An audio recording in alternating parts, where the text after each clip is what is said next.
Bass est un procédé de régulation de l'aération des boues activées. Ce procédé innovant est basé sur une mesure en continu de la concentration en ammonium et en nitrate dans les bassins de traitement.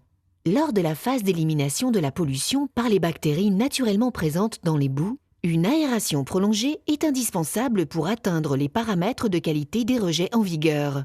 Green Bass permet précisément de réguler au plus juste le débit d'air nécessaire au traitement des effluents et donc de réduire la consommation électrique globale de la station d'épuration.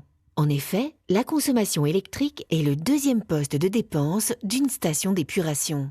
La station Vitale de Dijon est une grosse station d'épuration qui traite 400 000 équivalents habitants et qui possède une filière de traitement des boues un petit peu particulière avec une incinération couplée à un séchage des boues. Le premier poste de dépense, c'est la main-d'œuvre. Ensuite va venir l'énergie. L'aération va représenter 45% de l'énergie consommée sur la station.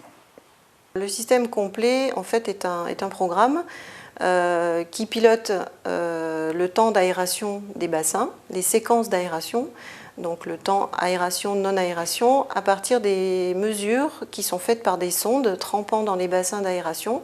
Par rapport au système d'aération classique qui se font soit par des systèmes d'horloge sur des bases théoriques, soit par un pilotage à partir de sondes d'oxygène dissous redox, le système Green Bass permet de vraiment affiner les temps d'aération et de non-aération par rapport à la dégradation de l'azote. Donc le système Green Bass, lui, permet de piloter les surpresseurs qui alimentent l'aération des bassins en fonction de ces teneurs. Donc sur des temps qui sont vraiment adaptés, je dirais, à la suffisance, aux besoins des bactéries pour transformer le NH4 en NO3 et ensuite le NO3 en azote gazeux.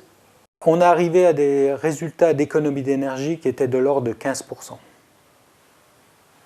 Ce qui représente si on ramenait ça sur un an, ça représente environ 60 à 70 kg/h. Ça demande plus de technicité au départ, à la mise en route pour les calibrations, mais ensuite au niveau de l'exploitation courante de l'entretien, on n'a pas forcément plus de contraintes qu'avec les autres systèmes, les sondes redox ou les sondes d'oxygène.